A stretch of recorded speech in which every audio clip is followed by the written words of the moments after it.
What is going on, everybody? It's your boy Gsluke here with a prize picks preview for round 1 of the Sanderson Farms Championship, going to get you prepared for everything you need to know about Thursday's round from the golf course, the weather standpoint, how we expect the golf course to play, of course, the types of props that I'll have my eye on. We'll go category by category, breaking down the best props and the ones that I'll have personal exposure to in my slips. So without further ado, let's get this started with a look at the golf course, as we always do here. And with Country Club of Jackson, which is the venue for this week, you're dealing with one of the easiest venues in all of the PGA Tour schedule. In fact, when we take a look at the scoring average, which was 2.13 shots under par there in 2021, it is among the easiest that you'll ever see. In fact, 1.7 shots easier than your tour average course. So despite being a par 72, the average score was a 69.87. So when we get to the strokes prop a little bit later on, that 69.87 mark there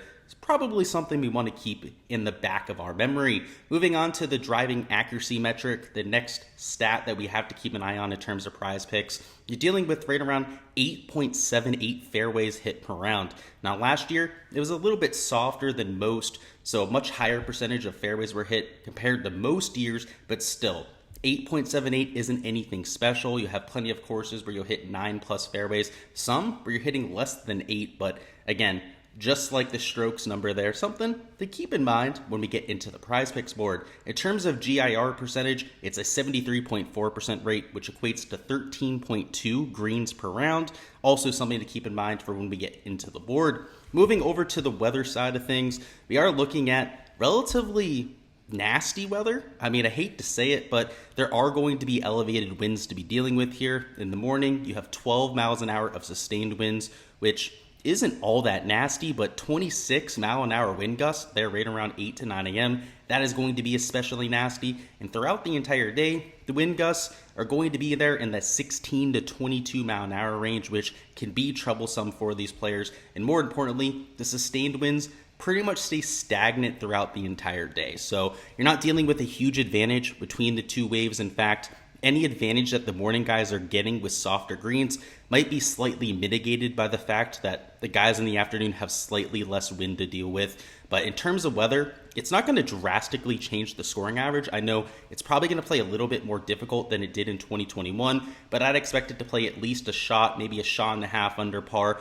In terms of your driving accuracy, it's probably not going to change very much. And in terms of GIR percentage, that might change 1 to 2% at the very most. So rather than 8.78 fairways, it might be like 8.6. Rather than 13.2 greens, it might be closer to like 13.1 or 13 greens on average. And like I mentioned, maybe a stroke and a half under par rather than the 2.1 strokes under. So it's going to be a little bit different this time around than what we saw there in 2021. But I do think that we can learn quite a bit from looking at those metrics.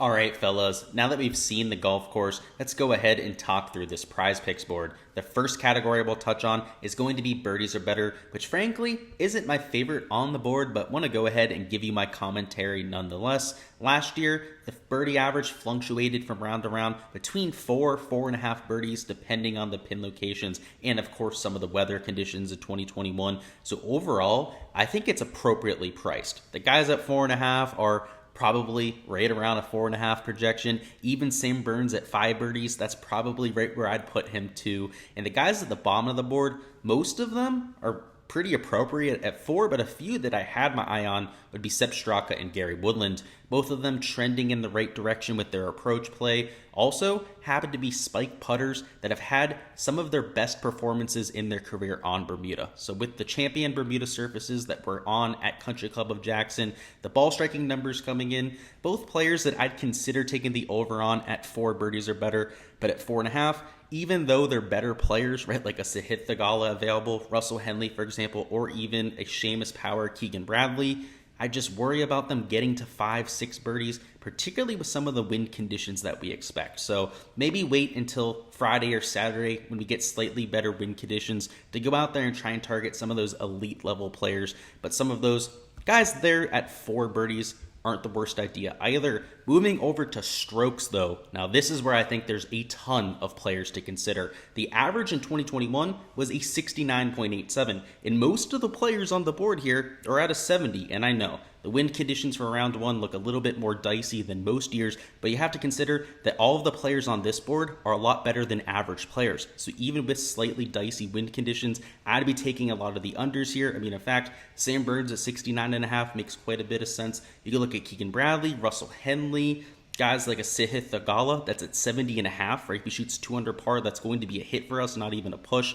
are guys that I definitely consider. And even somebody like a Gary Woodland down there at 70.5 strokes. If you aren't as convinced he's going to get to 5 birdies, you aren't all that enthralled with getting to a 4 and a push, then maybe go over here to strokes and take the under at 70.5, right? Same thing as Sahith Theegala. He gets to 2 under par, which was actually a little bit worse than the scoring average there in 2021, and he's a hit there.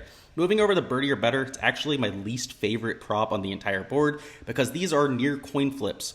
It's down to a birdie or better percentage. It's not a strokes matchup. So while there would be some massive edges to be had if these were strokes matchups, like for example between Sam Burns and Davis Riley, even a Seamus Power and Taylor Moore, from a head-to-head standpoint, you would definitely take these elite tier options. When you look at their birdie or better percentages, which is what's relevant when it comes to this sort of matchup, they're almost always identical or within maybe a 1 or 2% edge. So there's not a ton I like here. I was considering taking the Sepp Straka over. I thought that made a little bit of sense against Kramer Hickok, who has not been in form for quite some time, or even the Ches Reavie under versus Matthew NeSmith.